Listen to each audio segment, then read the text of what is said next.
feel the sound. Good vibrations all around. Hey, now blue sky shining down. Lift your feet, don't touch the ground. Laugh it off, let the good times stay. Oh yeah, it's a blue sky day.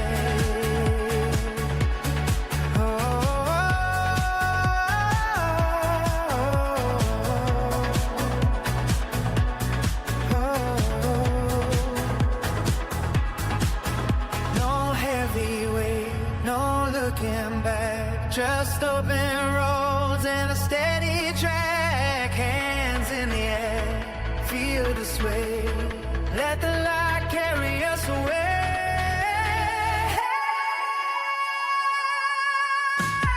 Hey, now blue sky shining down. Spin around, let the music play loud. Every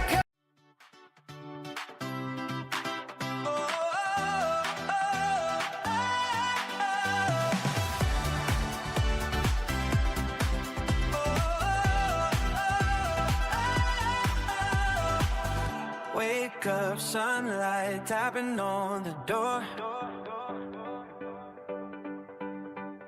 Feels like I've been here all before. Radio humming, the world feels right. Every little thing's in tune tonight. Shadows fade, the truth comes through. Fresh start in the morning blue. Hey now, blue sky shining down. Lift your feet, don't touch the ground. Laugh it off, let the good times stay. Oh yeah, it's a blue sky day.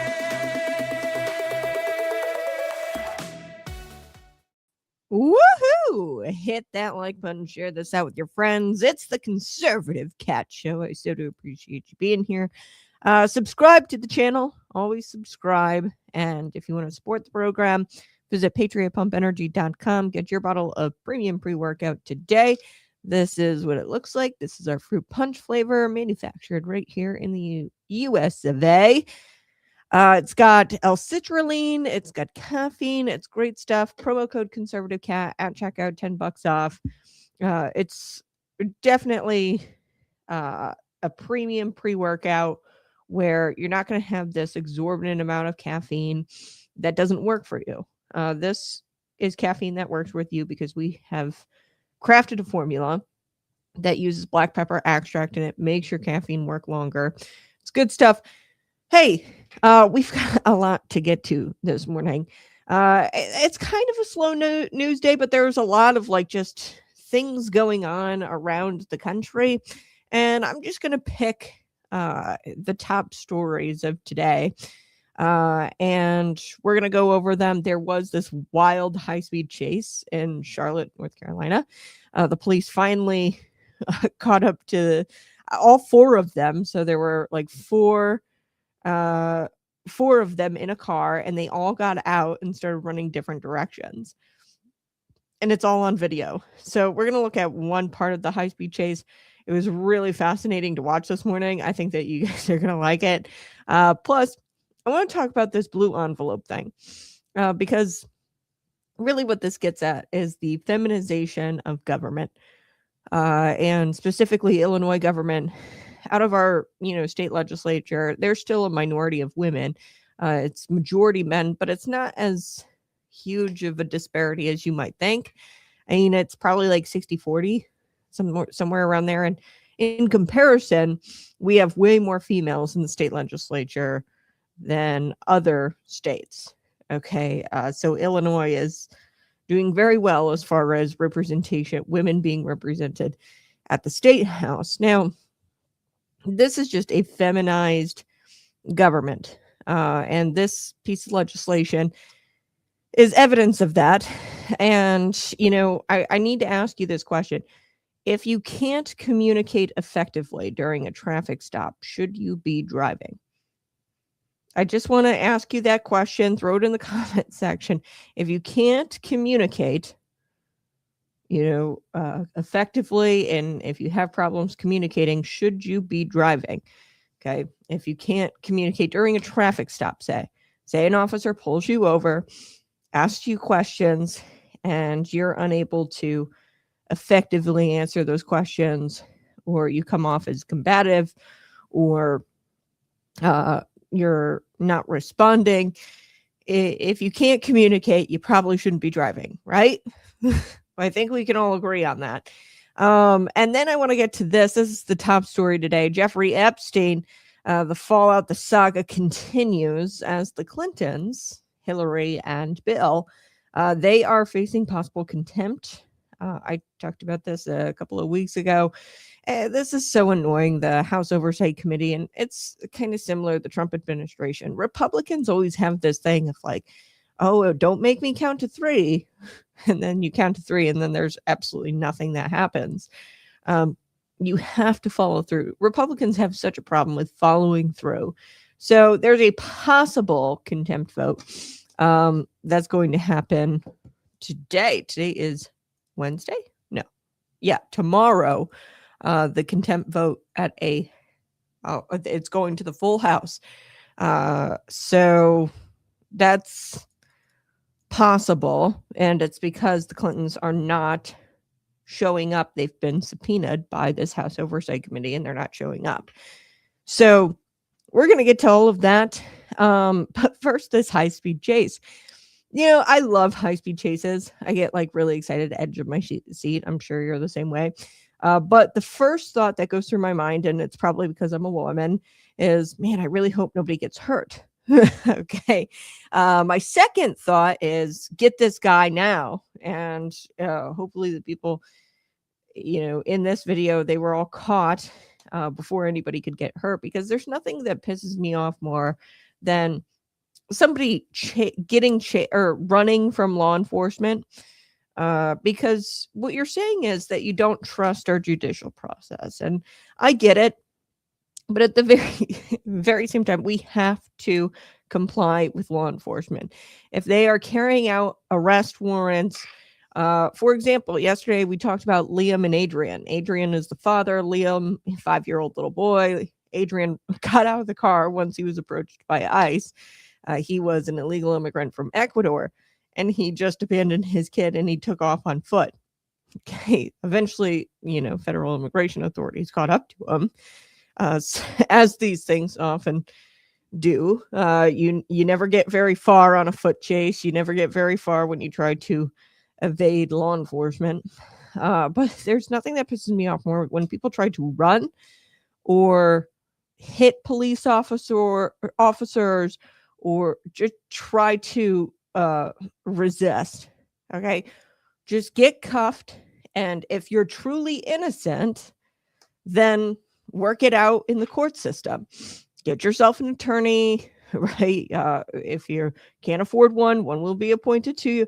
Like, this is how the system works, okay? And I hate when people do this, because this is just spitting in the face of really what America's all about. We have to trust this institution at least a little bit, and it just seems like increasingly so. You have people who don't trust it, but maybe more so, you have increasingly more people guilty, like Alex Preddy or Adrian, this Ecuador illegal immigrant who took off on foot. They know they're guilty. They know that they won't be able to withstand the court of law, and they will have to face the music. They will have to face some consequences. And there's just this ideology that you don't have to be accountable for your actions. And it just annoys me. Anyway, when I watch a high-speed chase, I think, gosh, I hope nobody gets hurt, because, you're got a speeding vehicle. And then my thought is that I hope that you catch this guy, because this guy is nasty. They are the worst people, people who don't just comply and put their hands behind their back and work it out in the court system, because these are people who are fleeing accountability for their actions, and I can't stand those types of people. Okay, and they're putting other lives at risk by fleeing, right? Their reckless disregard for others really pisses me off. And most of the time, if you're fleeing, you're wanted for something pretty serious. So in the case of Alex Preddy, he was wanted, obviously, for obstruction of law enforcement. They were going to arrest him for obstruction. He had vandalized a vehicle a week prior to the shooting. He was in some serious trouble, okay? I don't know, like a traffic violation, you're not going to get out of the car and sprint off, okay, for a traffic violation.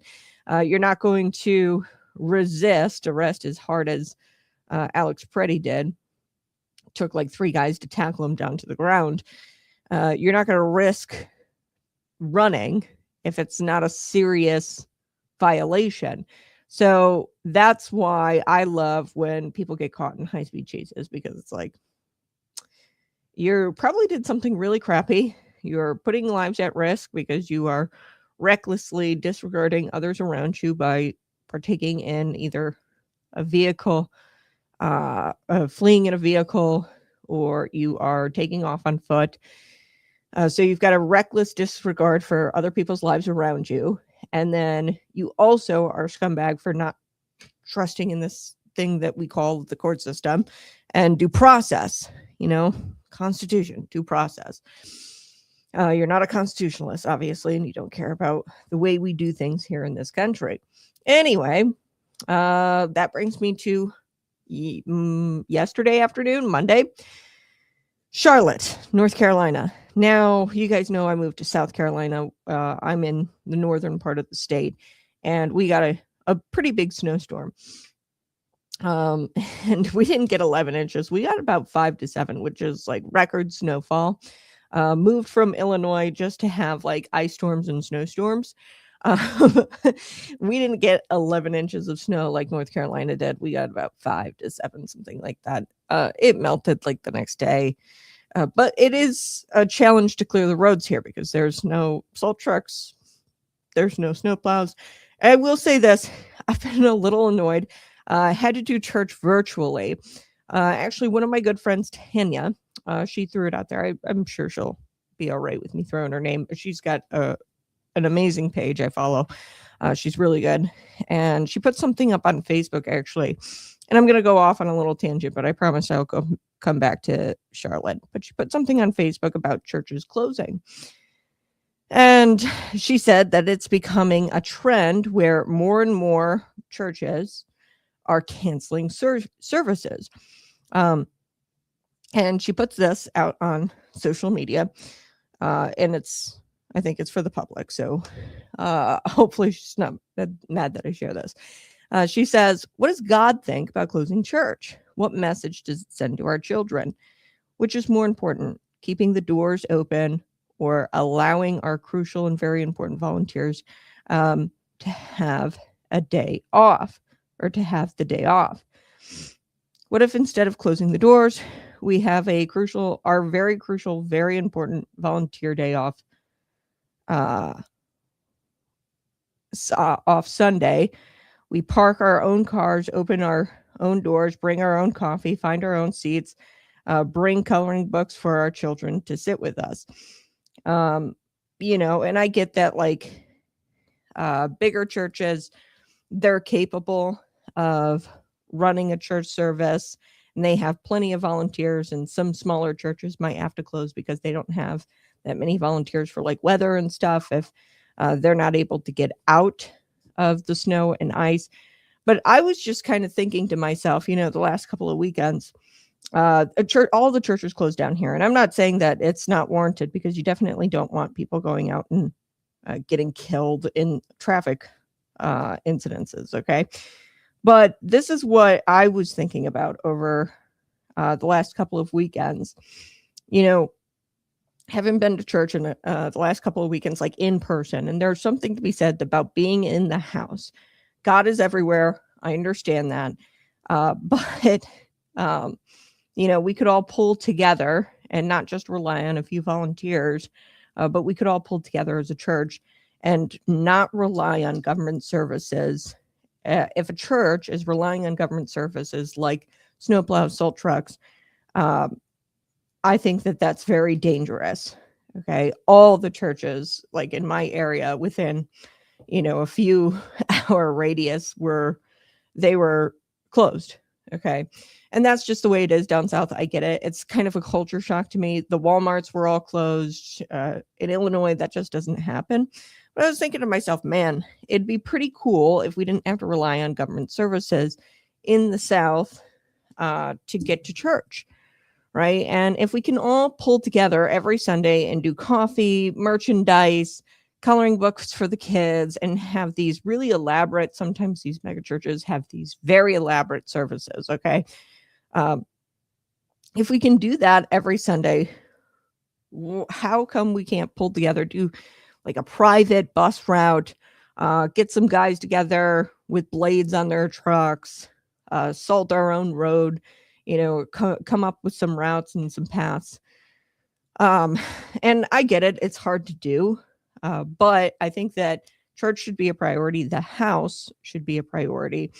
And, if we can invest in coffee bars and merchandise, surely we can kind of come up with a way to get to church ahead of a snowstorm, a big snowstorm.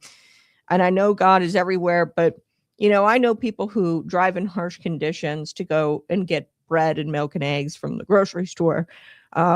We should be driving in harsh conditions and trying to make it work to get the bread of life, right? So I don't know. That's just a tangent I'm on. Sorry I went on a tangent there, but it's been on my mind because like the last couple of Sundays, no church service available at all within like a 3-hour radius of me. And I get it. God is everywhere. And it doesn't happen that often here in the South, but it would be really cool if you didn't have to rely on the government for services in order to get to church. That's when it gets a little scary. So self-reliance, that's my theme here today. All right, talking about North Carolina and the snow or the chase. Okay, so they got a ton of snow in North Carolina, 11 inches. That's a lot for them. I grew up in Illinois. That's like a Tuesday, right? Right off of Chicago, like we would get a foot of snow like every other weekend when I was growing up. But the roads were cleared off. Like I said, salt trucks, not a thing down south really. So still slick with black ice. At the start of the work week here, Monday and Tuesday. But this high-speed chase involved 4 people in a vehicle. Okay.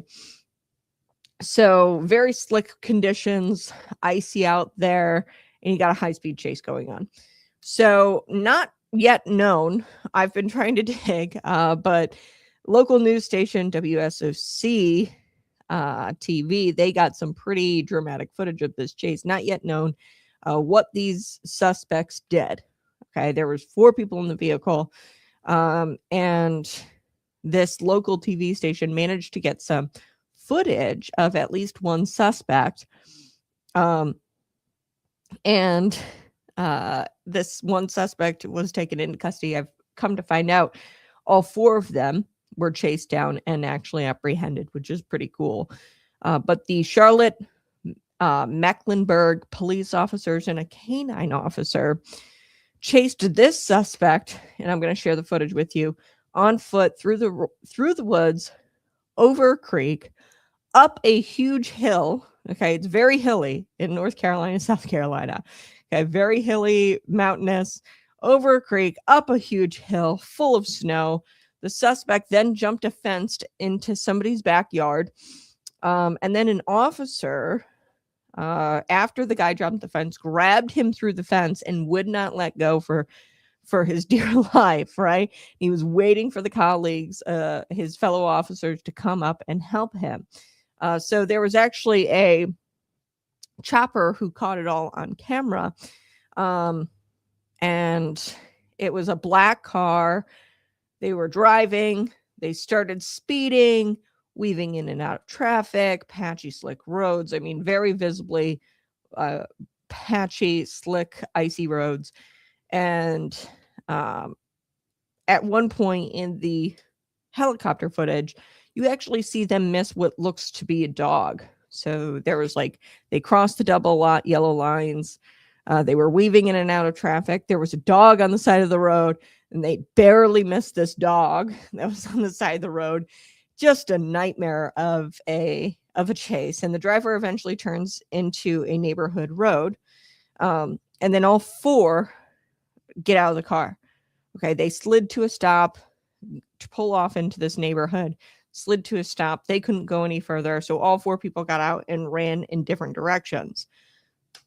So this local TV outlet winds up getting footage of at least one suspect. This suspect was trekking through the snow-covered woods in East Charlotte, in this East Charlotte neighborhood. They were running through backyards, all four of them. But this is the photo of the footage of the one suspect that we have. I want to make sure you watch it till the very end. They did wind up catching all four of them. But this is just footage of one suspect. Take a look. Okay, so he's running. That's the canine officer. Like, go canine, right? I think at some point the canine like literally crosses the creek here. Hold on. You'll see the canine come up. Yep, the canine comes up. And then he hops the fence here, the suspect. Officer grabs him through this fence. There's like a little backyard here with like a playground. Look how impressive this canine is. He's like right there. He's like, yeah, all right, let's get him. Let's get him. And he won't let go. So the officer will not let go of this guy. You know how hard it would be to grab somebody through a fence like that and like hold them. I mean, this is kind of cold. Yesterday it was very, very cold. And then another officer winds up coming to assist him. He takes off his shirt in an attempt to like get out of the clutches of the officer. He pulls him down to the ground. Like, this officer is insane. And this is a huge hill. I mean, like, this guy has no coat on. This officer, he's like slick. Like, look at this guy. All right, I will say that this officer without the sleeves, not as impressive as his colleagues here. Not to rip on him, but I mean, this is really fascinating stuff. Watch till the end. It's really good. So he gets taken down, the suspect. It takes a good bit, 3 officers to take this guy down. And then he tosses the playground aside. The canine's there just wagging his little tail. I love it. I love it. Fascinating stuff. Seeing things like that really gives you a whole new level of respect for police officers and what they have to go through. It's incredible. And, you know, they're not trained really in that kind of environment, I'm sure, or not trained, but like they don't have to experience snow like this. And to keep up with these 4 suspects, apprehend them all in this high-speed chase on slick roads where there's no salt trucks. I mean, this is a whole new level of badassery, if you ask me. So, on a related note, folks, in the South, this is so funny to me, and it's just such a culture shock, like the way they deal with weather up here, or down here in South Carolina. It's such a culture shock to me. Nobody brushes off their car. They don't know how to really drive in this. So clean off the tops of your cars before you take off, because the people driving behind you will get hit in the face with a big block of ice. That's a PSA for the Southerners. Yesterday that happened to me, and I was like, well, this is annoying. You brush off your car like with a brush and a scraper, but most likely these people don't even have that, because Southerners, they don't have like salt in the grocery stores, which is wild. And I haven't seen like scrapers or brushes, and like this is record snowfall. You haven't seen something like an ice storm like this in the South for 20 years, something like that. And cumulatively, I think it's like 40 inches of snow that they've gotten over the last 20 years, which is like nothing. And then you have like 5 in one day, 5 to 7, and in North Carolina's case 11. That's a lot. And cumulatively they've gotten like 40 over the course of a generation. So this is a big deal. And I get it, like the churches, and I brought this up, the churches are all closed, and I just find it fascinating. It seems like ever since COVID, more and more church services are cool with canceling if it's weather related. If you need like a day off, a volunteer day off, I've seen churches do that. And I get it down here in the South. It's really tough because the infrastructure is not there. But we shouldn't be relying on government services. I think that there's a way for churches to pull together and not rely on the government to salt their roads, to get to the house of God. And it doesn't have to be fancy. It doesn't have to be a huge service.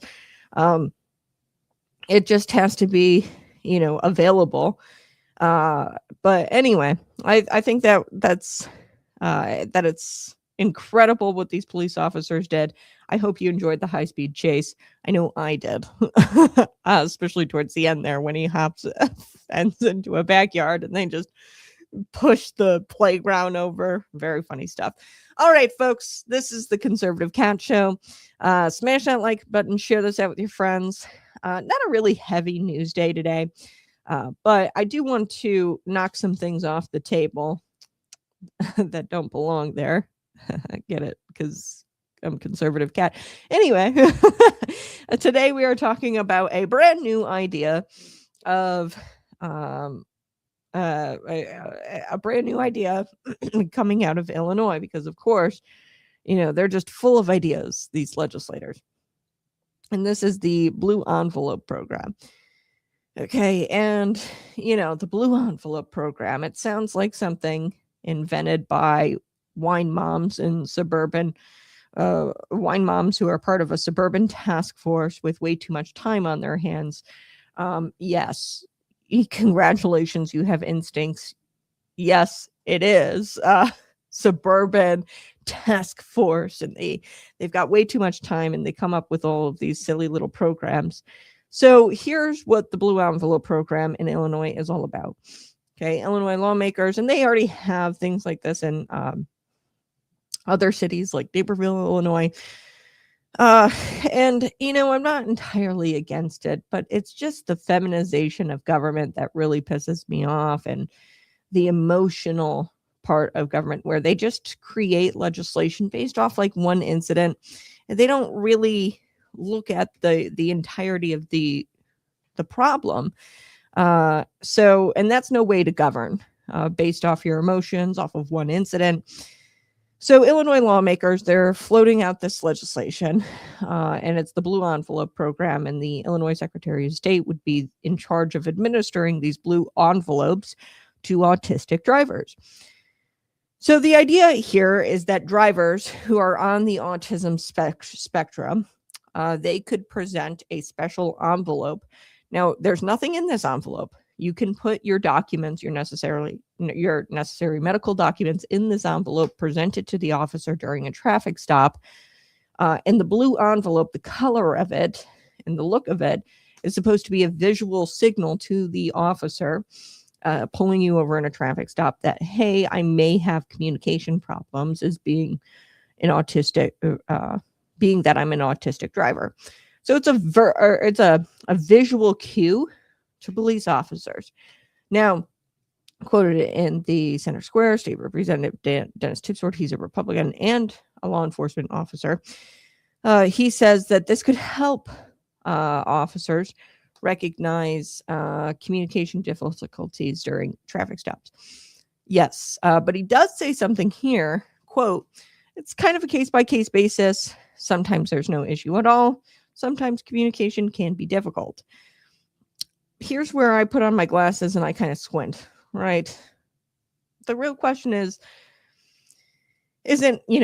communication sometimes hard? The real question is, why are we designing road systems, traffic system, enforcement systems around the exceptions rather than the standards? Okay. Instead of standards. Okay. Now, it most likely, if you're on the spectrum and you're capable enough to drive, okay, you're going to be capable enough to communicate effectively during a routine traffic stop. Okay. And if you're so severely autistic that you can't reliably communicate during a traffic stop to the point where you would need to visually cue in the officer that, hey, I've got communication problems, I'm going to say something very radical here, perhaps you shouldn't be driving, right? If we have people who have communication problems that requires a visual cue during a traffic stop, perhaps that person shouldn't be driving. Not because that person is a bad person. Okay. You're autistic. You have communication problems. Not that you lack value in any kind of way, but driving is a privilege and it requires a baseline level of communication, comprehension, and response when under duress or stress. Okay. So when you're under stress during a traffic stop, you have to be able to have a baseline level of communication. And if you are adversarial or combative and during that communication in a routine traffic stop, you probably shouldn't be driving, right?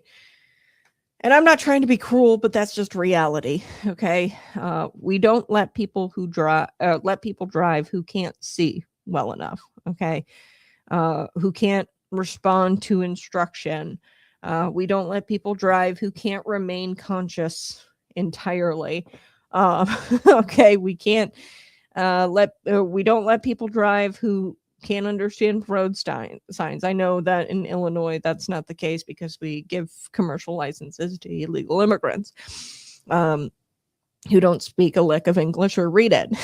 But we have laws, in place that, hey, when you go to the DMV, you've got to take a vision test. If you fail that vision test, you can't see well enough, you don't drive. If you can't communicate well enough during a routine traffic stop to the point in which you don't need a visual cue for the officer to indicate to the officer that you have a communication problem, if you can't communicate effectively without that visual cue, perhaps you shouldn't be driving, right? And we don't issue special envelopes for people who, hey, this person might not be able to see well enough, right? That'd be silly. Okay. Red envelopes for people who can't see as well as, maybe others. We set standards when it comes to driving. And really, the bill isn't about autistic drivers. And that's why I'm bringing it up today. It's about a feminized government. And this is what I've just noticed. Everything that they put out, everything is from this feminized government mindset. And I say feminized, not in as like women, but as in like emotion over structure, accommodation over accountability, feelings over function. Okay, how is this going to function? You've got an autistic driver, let's say, who has a communication problem, gets pulled over by an officer and starts being a little adversarial, a little loud, and then all of a sudden reaches for this blue envelope. You are inviting a recipe for disaster for the autistic community that is driving if they do happen to have communication problems. Now, we should be testing rigorously to make sure that people don't have communication problems at the DMV, to make sure that people who driving is a privilege. It's not a right. Okay. We should be making sure that people on our roads can see, communicate, can remain conscious, and aren't dementia riddled. That's why you're required to have driving test, I think, at the age of 70 or something.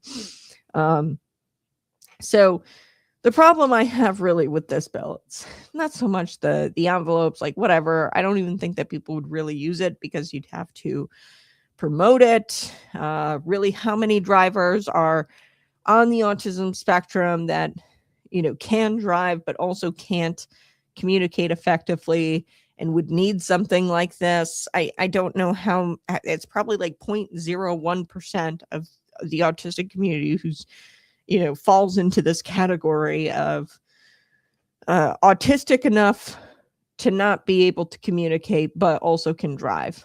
It's probably very, very small amount of people.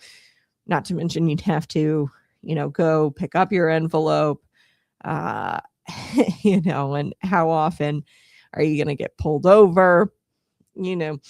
So the problem I have with this is that a government that sees every hard line as a moral failure. Okay, so if you have, this hard line, we don't allow people to drive here in this state that can't read road signs, can't see, and can't communicate effectively. These are hard lines, and these are standards that we have come together and we said, yes, we have to keep our roadways safe. Okay, instead of asking, should this person be driving? They ask, how can we redesign this entire system so that way nobody feels excluded, right? So we have standards, this hard line, and then they see that as a moral failure because we have a standard, because we say hard line here, they see that as, whoa, that's a moral failure. We can't have anybody feeling excluded. And it's a very feminine trait. Emotion over structure. And this is how you end up with 27 pilot programs. Okay. Special envelopes, special cards, special stickers for everybody. Everybody's a special snowflake. And there's 400 exemptions. And what people don't talk about is that, hey, this officer is going to have to learn how to use this blue envelope, look for it, identify it. He's got to memorize all the steps when interacting with somebody with a blue envelope. And it's at 2 a.m. at the side of the road in the morning. Like, law enforcement has already got to juggle de-escalation training, mental health protocols, body cams, policy compliance, and laws. They have to keep up on the laws that change every 5 minutes, okay? And they're constantly being second guessed by politicians who don't wear the badge. So now we're saying, okay, hey, officer, if the driver hands you a blue envelope, that means X, unless it means Y, and then unless it means Z, and unless it's a different shade of blue, then it means this. Like, come on now. Can we just set a standard that, hey, you have to be able to communicate effectively? And if you can't do that enough to a point where you don't need a visual cue for the officer to signify, hey, I can't communicate effectively enough, then you shouldn't be driving. Okay, end of story. This is legislative clutter. It's going to complicate things, I think, for officers. And point is, bad actors could probably also exploit this. I could see the danger here of somebody using a blue envelope, not really autistic, not really having a communication problem, and keeping the blue envelope there and allowing these bad actors to kind of get perks. You say you get stopped in a traffic situation and you have the blue envelope. Does that cause the officer to treat you differently and not write you a ticket because you're autistic? Okay, so I could see where bad actors, they've got the blue envelope. They're not really autistic or have a communication problem, but they got the envelope in order to avoid tickets or whatever. And I could see a real danger here of somebody reaching for that envelope at 2 a.m. in the morning and during a traffic stop. The officer doesn't know this person is actually autistic, severely autistic, to a point where they can't communicate effectively in a traffic stop, and is, combative, and then they reach down for their envelope. Then, oh my goodness, this poor autistic driver gets shot. And then we demonize the police even further. So, bottom line, if someone is capable of driving, they should be capable of following instructions, communicating effectively. They should be able to handle basic communication during a traffic stop. They should be able to handle stress. And if they can't, well, they shouldn't be driving. Okay. And it's okay to say not everyone can do everything. Not everyone can drive or is capable of driving, and that's okay. But modern government refuses to accept the limits of humanity because they think that all humans are superior and inherently good and perfect. And scripture tells us the opposite, that we're inherently evil and that we are flawed. Okay. And we have severe limitations. Some of us have more limitations than others. And instead of protecting our roadways, our officers, autistic drivers, they chase in the legislature, these men and women, they chase emotional validation points.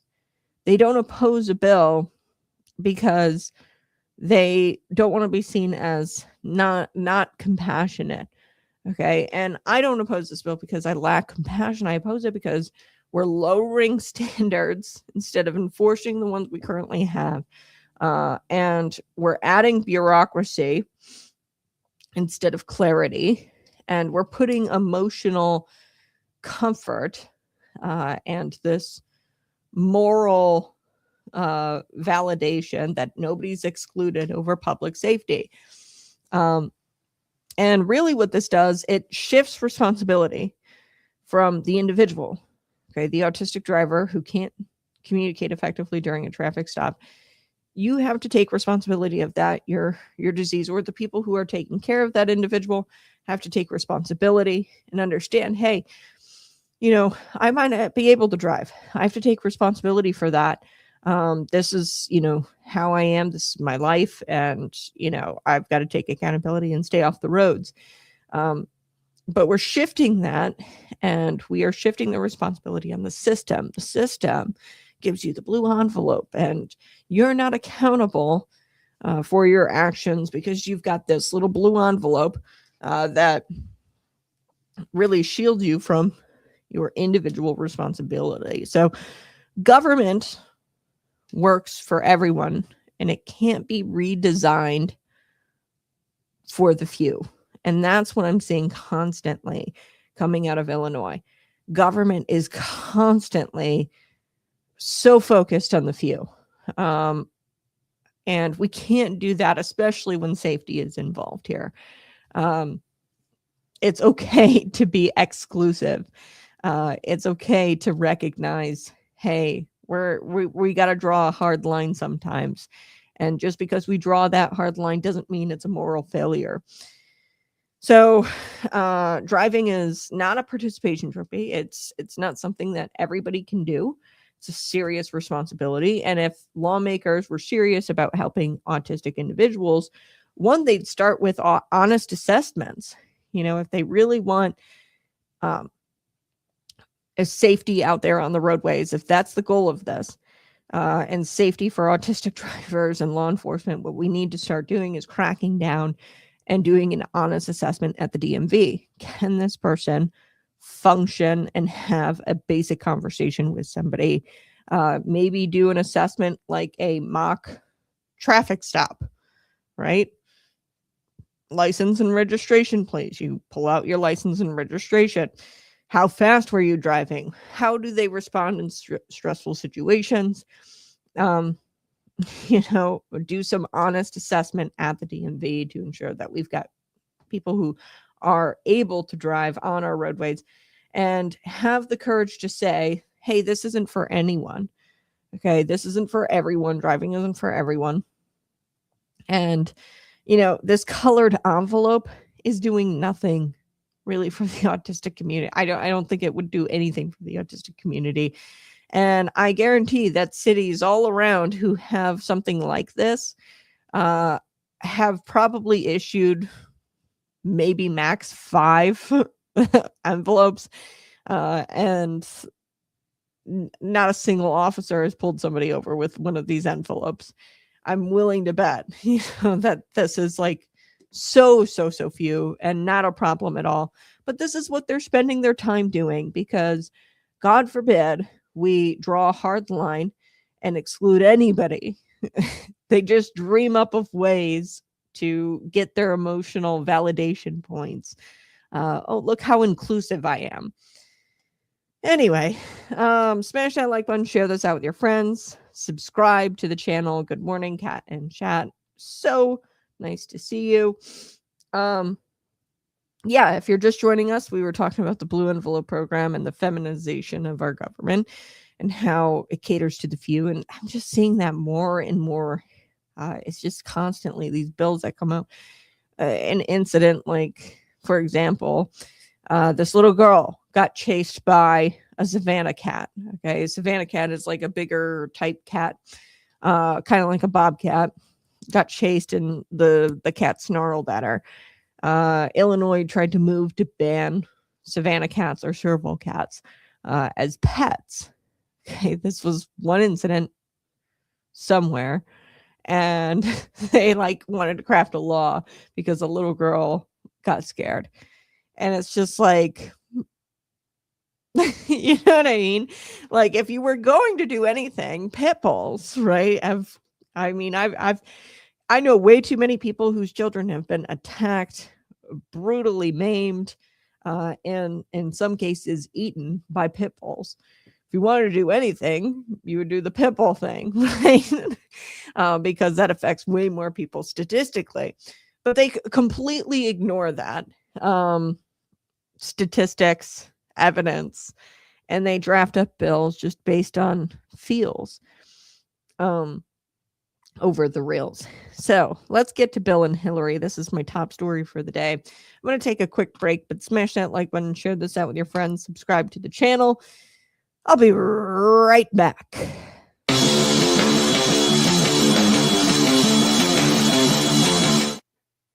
Welcome to Conservative Cat Clips, where the claws come out and the truth lands hard. I'm your host, Cat. Today, we're pulling back the curtain on something that ought to make every Illinois taxpayer's blood boil. You're funding the abortion industry, and the abortion industry is very, very funded by the state of Illinois. So we're going to be zooming in on Illinois. What used to be the land of Lincoln is now the Midwest's abortion sanctuary. Under Governor J.B. Pritzker, Illinois has gone full throttle into becoming what he proudly calls the beacon for reproductive rights. Translation, come one, come all. Have your abortions here, and the taxpayers are going to pick up the tab. In 2019, Governor J.B. Pritzker signed the so-called Reproductive Health Act, making abortion, quote, a fundamental right in Illinois. But that wasn't all. He also repealed the Parental Notification Act for minors getting abortions. So that means little Susie, if she's 12 years old, she doesn't need her parents' permission to go get an abortion. Your 13-year-old daughter can get an abortion in Illinois, even without you knowing. And while Illinois families are struggling with inflation, property taxes, and rising crime, guess where your tax dollars are going? The last few years, just tens of millions of dollars of Illinois taxpayer dollars have gone to Planned Parenthood in just a few years, tens of millions of dollars. And they're not going to just fund the procedure itself. They're paying for out-of-state women to come here and abort their babies. It includes transportation, lodging costs, and logistical support, whatever the hell that means. I'm probably paying for some woman to get a McDonald's sandwich while she's here in the state.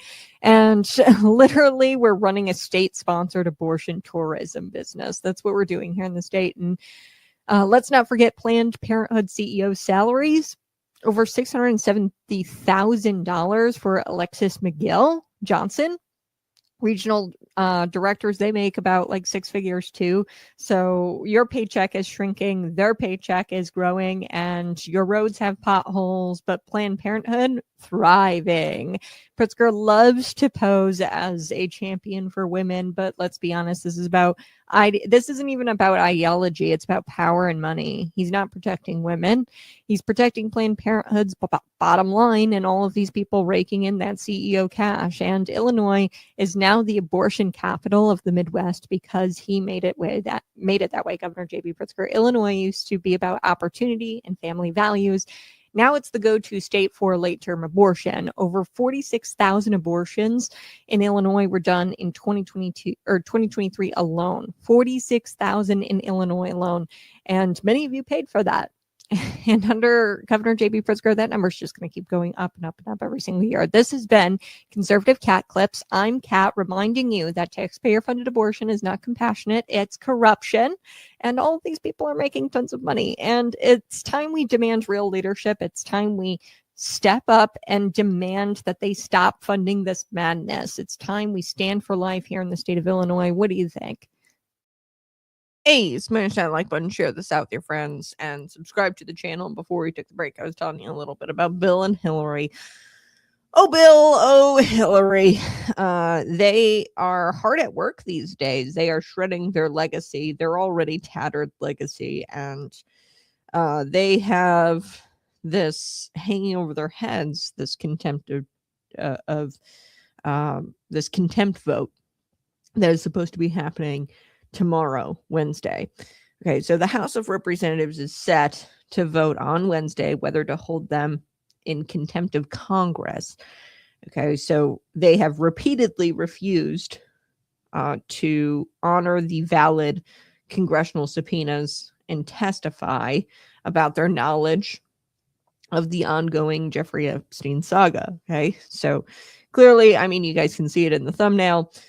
Pictures of Bill Clinton with Jeffrey Epstein, Bill Clinton with redacted victims in a hot tub or in a pool. So all these women, their faces are redacted. You guys can see it in the thumbnail. Now, to give you some insight here, 9 Democrats have joined the Oversight Committee Republicans to forward the Bill Clinton matter to the full House. Okay, so they were supposed to testify, Bill and Hillary, before the House Oversight Committee. Okay, but they've refused to testify about their knowledge surrounding Jeffrey Epstein and this whole saga. Okay, and to testify about these pictures and what they mean. Pictures of Bill Clinton, obviously, I think full-blown nude, or he might have a Speedo on there. But he's with a redacted victim in this photograph. Okay.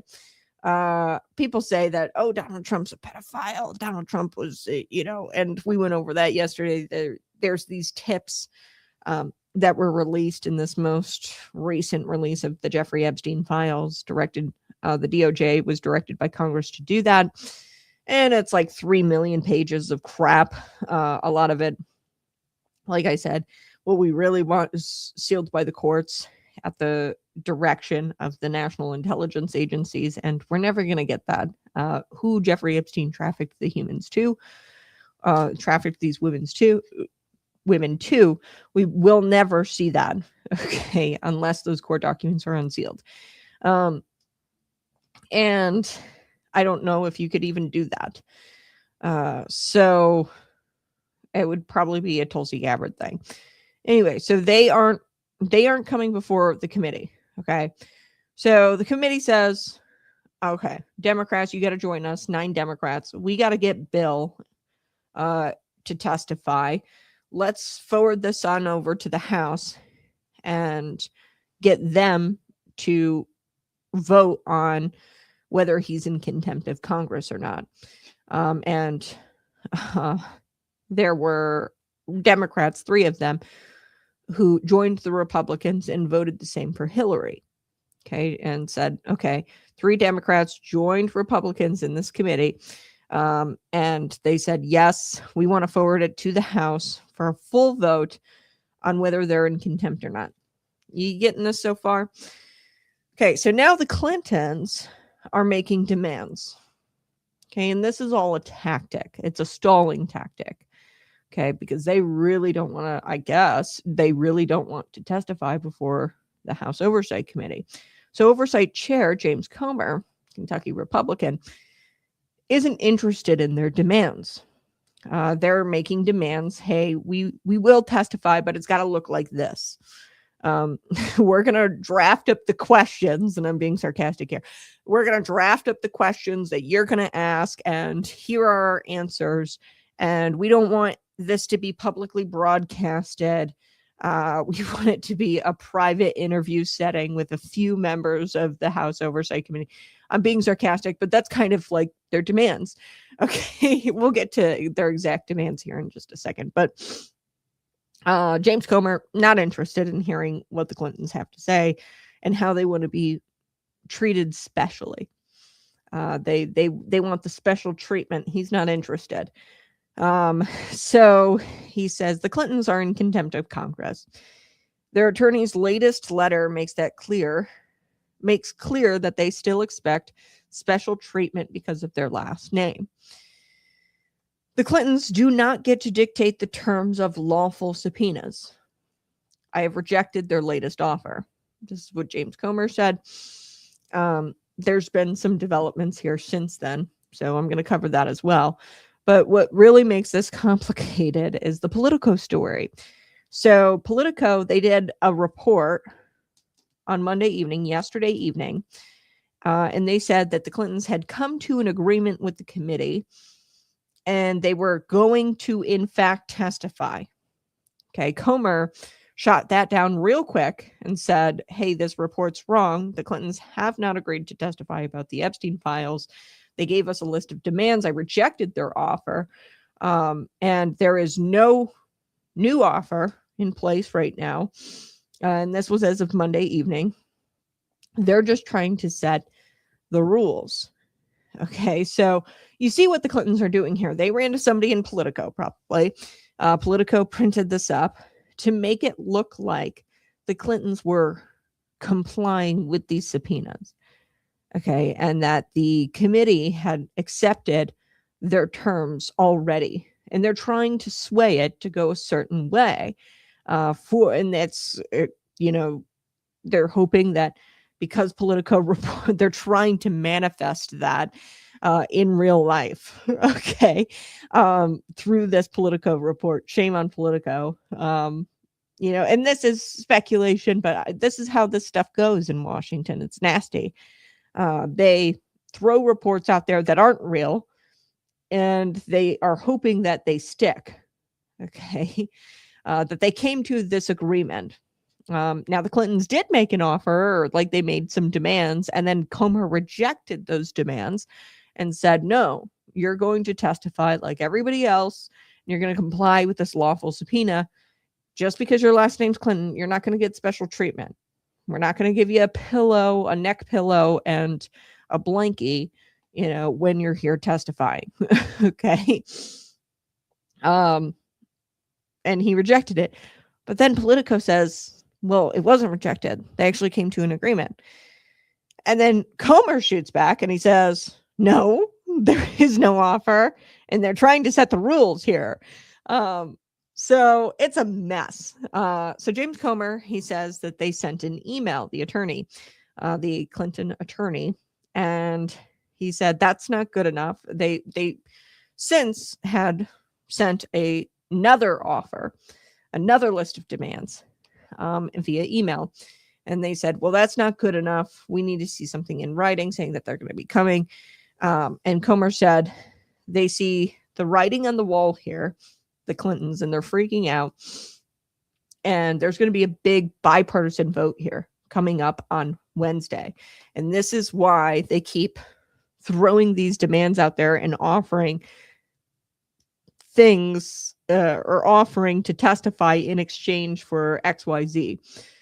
And he said they're only doing that because there's a big vote coming up on Wednesday, tomorrow, where it goes before the full House. And they're trying to kind of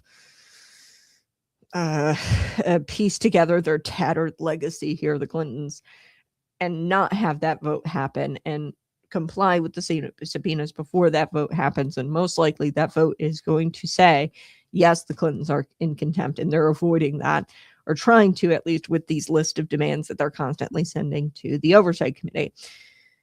Now, the Rules Committee is, yesterday evening, last night, they are kind of compiling contempt citation, and they're preparing that for the floor tomorrow.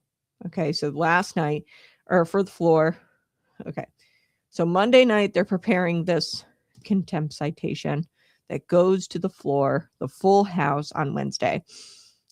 The list of demands made by the former president and the former first lady read like it was cooked up by a bunch of entitled, spoiled little brats, and that's exactly who they are. A spoiled couple who's used to getting their way. This list of demands that they sent, they sent some over the weekend, then they sent again. This attorney, and in a Saturday letter to Comer obtained by New York Times, their lawyer said former President Bill Clinton would agree to sit down for a 4-hour transcribed interview with the full committee. The lawyers asked that former Secretary of State Hillary Clinton, who has said that she's never spoke to or met Jeffrey Epstein, which I think is weird. I think Hillary Clinton is pictured with Jeffrey Epstein. It's in some picture. I'd have to look that up, but it's strange that she's like, I never even met the guy. I never spoke to him. Okay, but like your husband is in a hot tub with the guy and a bunch of girls. So like, which is it? You know what I mean? But she said, I'll write something up, a sworn declaration, instead of testifying. Okay, so they didn't want like a grilling setting where the House Oversight Committee, sets a time limit for his answers. He said, I wanted to do like an interview style thing. Okay, that's what Bill Clinton wants. And then Hillary just doesn't want to talk at all. Okay, so that's their list of demands that they sent in a letter on Saturday. Okay, then they sent more demands, I guess. And James Comer, Comer, he says, look, no, we're not doing this. Okay, but then they run to Politico, or at least Politico prints up that they did agree, that the House Oversight Committee agreed to these terms. And Comer's like, no, we didn't. So she would agree to an in-person interview. Here's part of the demands. If required, but only with appropriate adjustments, given that she has very limited information to offer on this matter. Okay, she goes, okay, I guess I'll come in person. Maybe I won't do the declaration thing like I had originally said, but maybe I'll come in person. But there has to be appropriate adjustments because I don't know anything, And it's like, no, we're going to ask questions and we're going to find out what you know. That's how this is supposed to go.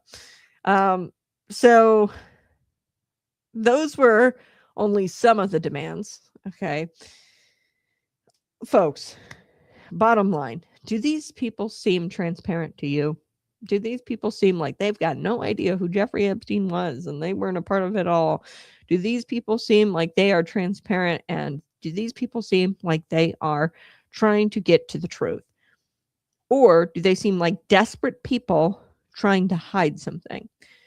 List of demands, fake Politico report where the fake news, like, oh, the House Oversight came to an agreement with the Clintons. James Comer says that's not true. Hillary Clinton, she says no one's above the law. Clearly, neither she nor Bill actually believes that, seeing that they are not complying with lawful subpoenas to come before the House Oversight Committee, and they're dreaming up all kinds of demands and playing games in the media, because God forbid we we're held accountable, or God forbid we answer questions about what we know. Take a listen to this. Representative Pat Fallon. Here we go. Epstein was a rapist, pedophile, sex trafficker. In street parlance, he was a scumbag, lowlife, and slimeball. And some of the things that I've read in these files, he was evil incarnate. He's also dead. I didn't even know who he was until he wasn't. So why are we here talking about a dead guy?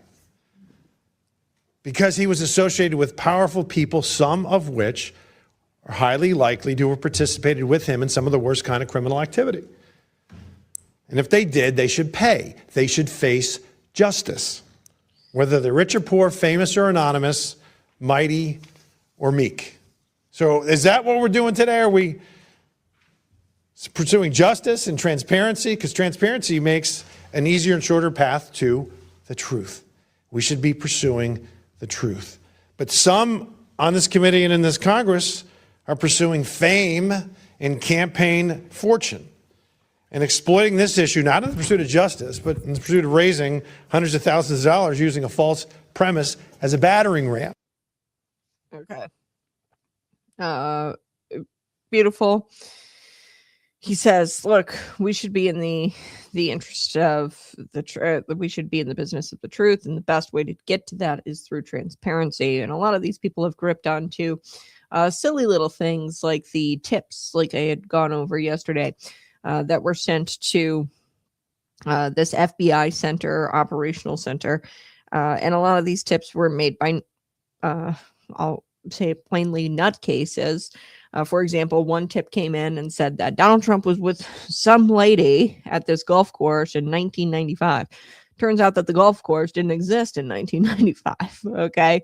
And people are ignoring the summary that the DOJ issued with those tips that had come out. They had also said that a lot of this stuff is false and fake, and a lot of it was submitted in 2020, a year after Jeffrey Epstein died and killed himself. Jeffrey Epstein didn't kill himself. It happened in 2020, right before the 2020 election. So, of course, people were submitting nonsense about President Donald Trump, but you've got people gripping onto that, and that's who Pat Fallon's talking about here. They're trying to use that to their benefit to raise money, and they're going to say, we're going to take down Donald Trump because he's a Epstein pedophile, right? And they're riling up their base, and they're saying that Donald Trump is an Epstein pedophile and had women with Epstein. But they're not looking at facts, okay? And they're not being transparent, and they're misleading the public. And we've got evidence here of Bill Clinton look at the thumbnail, in the tub, or a hot tub or pool with women redacted who we know probably are victims of Jeffrey Epstein. So, I mean, this is evidence, and they have to answer questions. Why were you in the pool with so-and-so? Was Jeffrey Epstein there while you were in the pool with so-and-so? Like, these are some of the questions that the House Oversight Committee would probably ask, but we won't get answers if they don't show up. So last night, this was Monday night, things got really interesting. Okay, so the House Oversight Committee Chairman, James Comer, he was, and like I said last night, they were trying to draft up something for the full House, okay, a contempt citation for the full House to vote on. Whether or not Bill Clinton, Hillary Clinton are in contempt of Congress. Okay. And they're drafting this up. Okay. So they're testifying, they're talking. And last night, James Comer receives an email or receives something from the Clinton lawyers. Okay. He's testifying before House rules, and they're coming up with the citation to forward it on to the full House so they could vote on whether Bill and Hillary are in contempt of Congress. So he's in the middle of this, and in the middle of doing that, testifying before House rules, coming up with this citation, all of a sudden the Clintons agree to comply with the demands, with his demands, and come in and provide a deposition. Okay, so the Clintons' counsel has said that they agreed to our terms, the House Oversight Committee terms, agreed to terms, but yet they still lack clarity the terms, okay? And they have provided no dates for their depositions. So this is what Comer says. Okay, so Clinton's counsel, the middle of them preparing this huge House vote that's supposed to take place on Wednesday, tomorrow.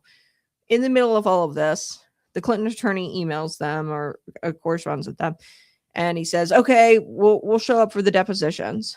Okay, the attorney says that, but they don't provide any dates of when they're going to come in, and the terms are still kind of murky. Okay. Here's what Comer says. The only reason they have said that they agreed to the terms is because the House has moved forward with contempt. And I will clarify the terms they are agreeing to and then discuss the next steps with the committee members. Okay.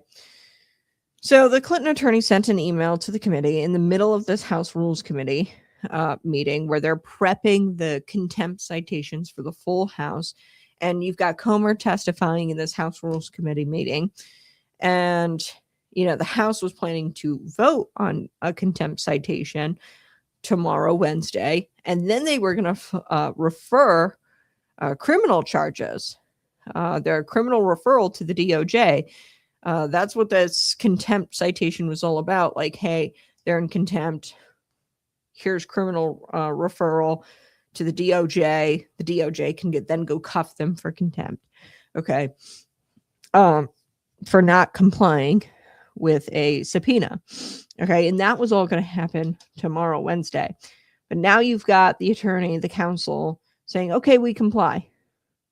Okay. But are you going to show up for a deposition? What time, date? Well, we comply. Okay. But you're still kind of setting the terms here. I'm going to set the terms. James Comer says, I'm going to set the terms of when they come in and testify. And that's not how this kind of goes there. Okay. The term should be simple. They show up like everybody else and they testify. Period. They aren't special. They shouldn't get some sort of interview style. They shouldn't get to write declarations instead of testifying. They shouldn't have the appropriate accommodations based on what knowledge they have. This is just BS. Okay. They have dates. They had dates to come testify. And then they blew those dates off. Okay. They refused to show up and then they were let off the hook. And there have been no contempt charges. And we're finally getting to a point where they're going to, tomorrow, where they're going to have those contempt citations. But I think that it's falling through now because Republicans never follow through. They always chicken out. Okay. No contempt charges. From what I can tell, as of right now, the House might not take that vote. And they're getting special freaking treatment. Okay. If I refused to show up to court and I told the judge I would show up later. Okay. Yes, I'll show up, but I'm going to show up later and I'm not going to tell you exactly when I'm going to show up. I would be held in contempt. Okay. I would be arrested, contempt of court. Okay. These people should be held in contempt. They had dates. They didn't show up, both of them. And now that we're playing this little dance with them. James Comer is playing a little dance and is dancing with them. Get the contempt order. Ignore all correspondence from their attorney at this point. Get the contempt order. Get it to the full House. Get them to vote on it. It's going to pass bipartisan support for sure. Get the criminal referral. Get the DOJ to cuff them. No negotiating. Okay, because what they're doing here is they're stalling. And James Comer, and I think that the House Oversight Committee, they're all falling for it. They are stalling. Okay. Anyway, smash that like button, share this out with your friends, subscribe to the channel. I do want to get to a few more stories today. let's get to President Donald Trump, because apparently he watched the Grammy Awards. I did not watch them. I watched some clips. And frankly, I think Donald Trump has got to be one of the few people left who watch the Grammy Awards, because I don't know anybody who watches them. So last night, he posted on Truth Social, or no, a couple nights ago, Donald Trump posted on Truth Social. Okay. So he says the Grammy Awards are the worst, virtually unwatchable. He wrote, and he says, CBS is lucky not to have this garbage litter their airwaves any longer. Okay, so CBS is no longer going to be airing the Grammys. I think ABC is taking it over in 2027. So he wrote that on Truth Social. I agree with Donald Trump. They're virtually unwatchable. I mean, I think that they're unwatchable, like totally unwatchable. That's why I don't watch them. But he watches them, apparently. And look, the Grammys, like I said yesterday, total vanity project for the entertainment elite. And they are always flat out unwatchable, because these people are not like you and me. They think that their opinions makes them special. And it was very refreshing, though, to see the clip of Jelly Roll where he humbles himself and he says, I was a nobody until Jesus. And that was incredible to watch, because it's very rare where you find somebody in entertainment where they're like, okay, I'm not going to virtue signal about my, how great I am for having said opinion. It's just almost unbearable and nauseating to watch people like, it's a vanity project, and to applaud themselves. It's unbearable to watch. So I don't watch them. I saw some clips yesterday. It's archived. We talked about Billie Eilish, and she, was wearing the Ice Out pin along with other singers. Katy Perry, I think, when was one. Olivia Rodrigo, they wore these Ice Out pins, and the Billie Eilish, she said, F ICE, at one point in her speech. And it's funny. She's a $14 million mansion in Los Angeles, and it's on the land of the Tongva people. And she says, you can't be illegal on stolen land. We kind of talked about the land that her mansion sits on, in Los Angeles, California. The Tongva people took it from a different tribe, and then the Spanish took it from the Tongva Native Americans, and then the Spanish took it from them, and then New Mexico, they took it from the Spanish, and then ultimately we came in, American Protestant Christians came in, and we actually, did something with it. The gold rush happened. Everybody had their property rights and their civil rights, and we made it into something unlike everybody else who had it before us. Anyway, if you guys want more of the history there, Billie Eilish's mansion and where it sits, and how it's on stolen land. And I'd be curious if she's going to give that back to the Tongva people. Doubt it.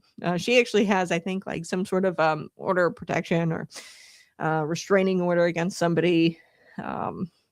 And she's got gates all around her mansion. Like, come on, lady, you believe in borders more than anybody else I know.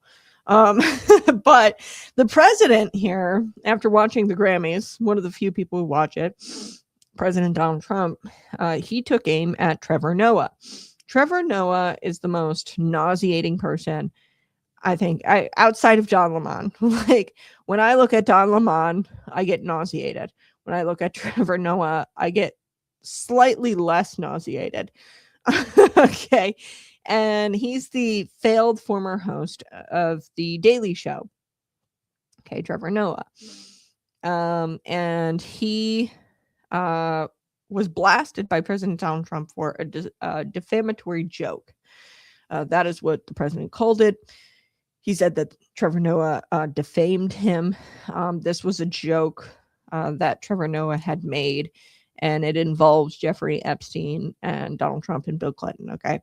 And Donald Trump said, and hinted that he was going to sue Trevor Noah for making this joke, and that he could expect a George Stephanopoulos level lawsuit on the horizon. So here is what Trump said on Truth Social. The host, Trevor Noah, whoever he may be, don't know who he is. He's almost as bad as Jimmy Kimmel. Low ratings Academy Awards at the Low Ratings Academy Awards. That's what he said on Truth Social. So he took aim at Trevor Noah.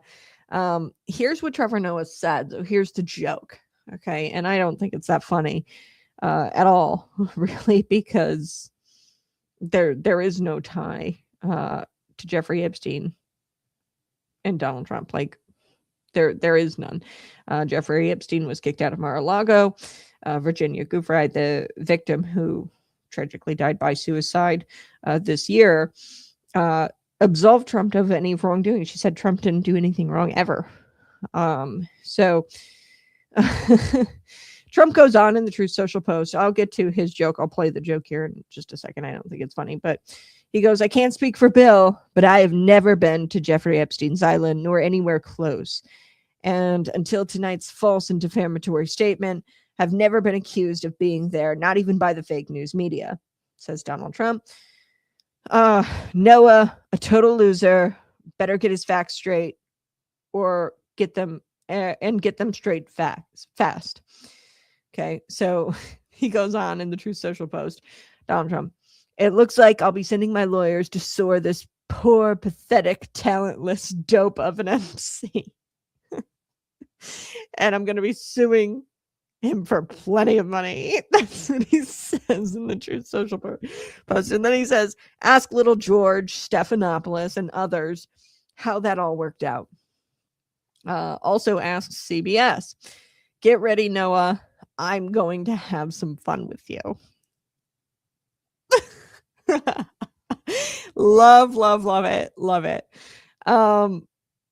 Noah and the CBS network, okay, the Grammys, they're moving to ABC Disney in 2027, like I said, but Noah and CBS network, they better start prepping for a lawsuit, because Donald Trump's threats of lawsuits, defamation lawsuits, don't ring hollow.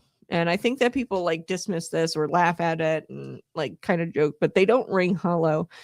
He has a track record of winning these things. So ABC News, Stephanopoulos, they were forced to settle a defamation lawsuit brought by President Donald Trump. At that time, George Stephanopoulos was the co-host of This Week, and he falsely accused Donald Trump of rape. He was never convicted of rape. Okay, you've got commies in my comment section constantly calling him a pedophile, a rapist. Look, folks, and I say this all the time, back in the 1800s, you'd be challenged to a duel if you defamed somebody's character like that, and you'd die. Okay, I don't like defaming somebody's character unless I have the receipts and the facts. You don't call somebody a pedophile unless they've been convicted of it. You don't call somebody a rapist unless they've been convicted of it. You don't defame people's character. Okay, I think it's one of the most, and we should, and it's hard. I mean, I guess with this day and age, with technology, and anybody with a cell phone can, rip into people, and but you better come correct and have your receipts, and you don't defame people. It's just nasty, and we should honor people because human life matters. And it never would have flown in the 1800s for what they've done to President Donald Trump. They'd all be dead for defaming his character, but he won a defamation suit after they accused him of rape. The network agreed to pay $15 million in damages and apologize. He also won a $16 million payout from CBS for their deceptive interview with Kamala Harris. Remember when they edited the interview with Kamala Harris, made her sound smarter than she actually was. He sued over that, got $16 million. He recently filed a $10 billion lawsuit against BBC for deceptively editing his remarks on January 6th. He said, go make your voices heard patriotically. They edited his remarks out. He recently filed that. Like, he's not somebody to be trifled with, okay? And he has a track record of winning these defamation suits. And what did Noah say? I want to get to what Noah said. It was a joke where he lumped Donald Trump in with President Clinton when it comes to Epstein's Island. And following the announcement that Billie Eilish had won Song of the Year, Billie Eilish, like, ooh, I just can't stand her songs. They really make me itch. And if I had to sum up Billie Eilish's songs and what I think of them, demonic. Okay. Very soft spoken, and like, I'm just not a fan. And it's not like really musical. It's more like soft spoken, like eerie ASMR. Okay. Billie Eilish, like, ugh. But she won Song of the Year, I guess. So Noah joked, and this is what he said. Let's take a listen. Here we go. And he needs a new one to hang out with Bill Clinton. So, I told you it's my last year. What are you going to do about it? Okay, so he said, quote, that's a Grammy that every artist wants Song of the Year, almost as much as Trump wants Greenland. So the whole joke is this.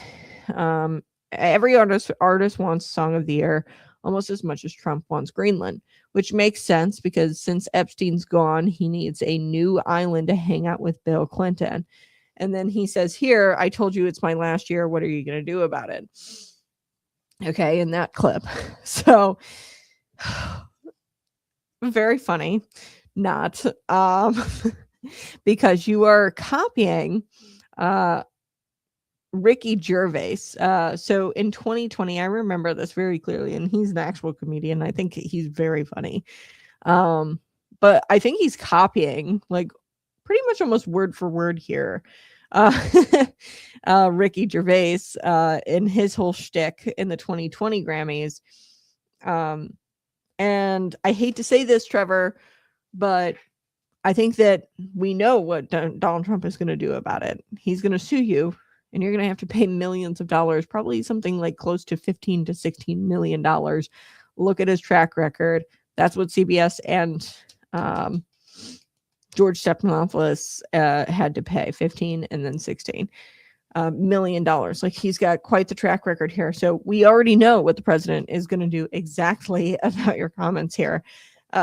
But Ricky Gervais, he was in 2020 at the Grammys, and he had this whole "it's my last year" shtick routine, and he totally nailed it. It was really funny because he just didn't care about calling out the Hollywood elite.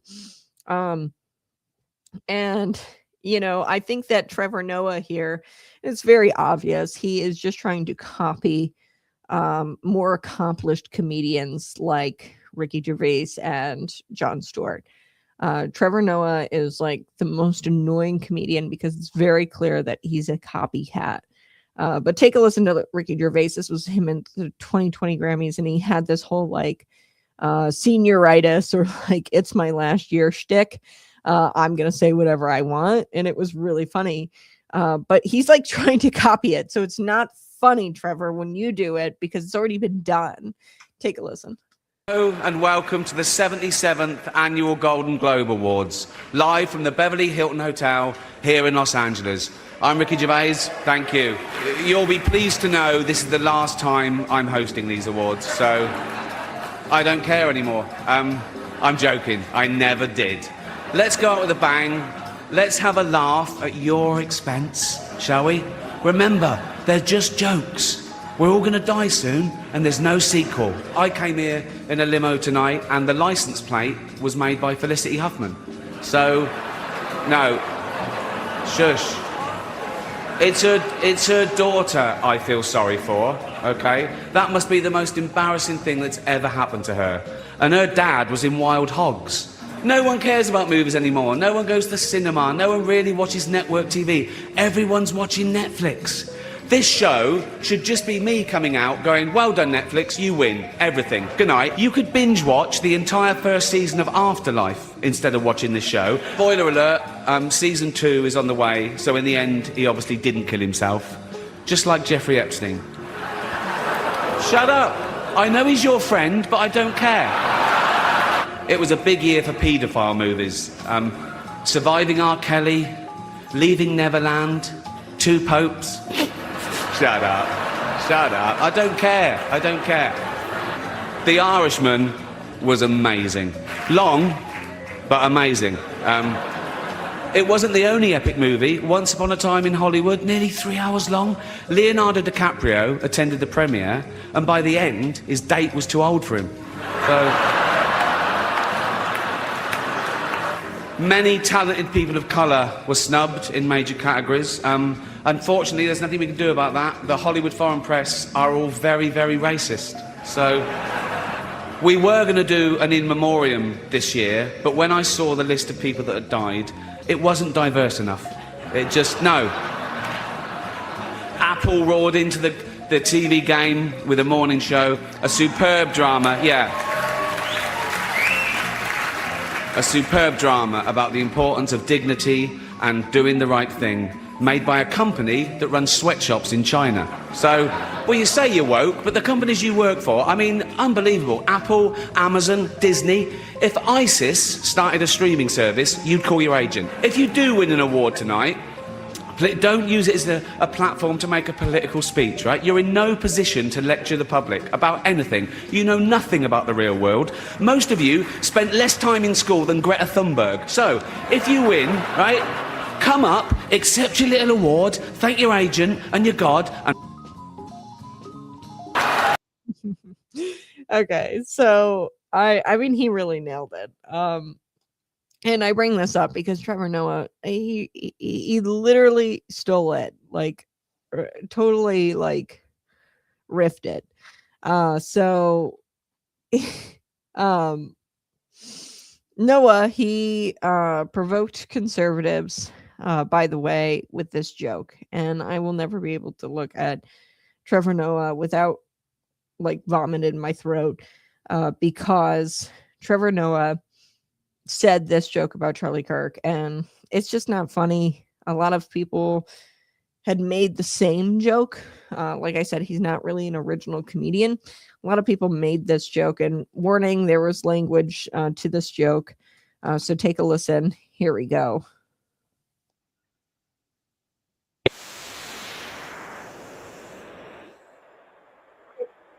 Hold on. I think it's right here. Here we go. To have comedy shows where men and women were separated, and now the audiences are mixed from what they were, right?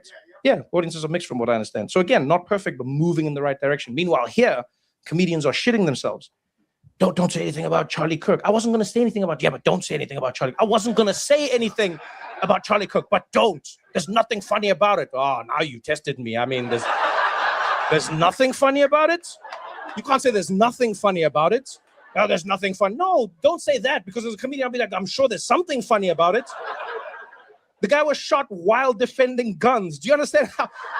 I'm not even writing that as a joke. As a human, you have to admit that is an incongruous, funny thing that happens. You are there, you're like on stage, and you're like, let me tell you why people should have guns. Wah-ha! That would be like if the captain of the Titanic was giving an impassioned speech about icebergs right before it happened. He was just there and he's like, I'll tell you why icebergs are not as bad as people say. Whoa! Not funny. I just don't find it funny at all, because people kill people, guns don't kill people. But yeah, he is so desperate. I mean, he's playing Barney Rubble to Stewart's Fred Flintstone. And he drove the Daily Show's ratings into the toilet. And, you know, he doesn't have material. He didn't have anything original for the Grammys. He riffed off of Gervais there from 2020. And you're setting yourself up for a career-ending lawsuit. And I think that's pretty funny. Okay. So you're desperately seeking attention. You've got no material. You didn't have any material at the Grammys. You had to rip off of Gervais, and now you're gonna. I mean, $16 million. That's career ending for you, buddy. I think that's hilarious. Much more hilarious than the joke about Greenland and Jeffrey Epstein's island. I'm sure you're not going to think that joke's funny when you get smacked with a $16 million lawsuit from President Donald Trump. All right, that's going to be it, folks. Smash that like button, share this out with your friends. I appreciate you being here. Subscribe to the channel. We'll be back tomorrow morning, bright and early, 6 a.m. to 8 a.m. I'm cutting the show a little bit early today.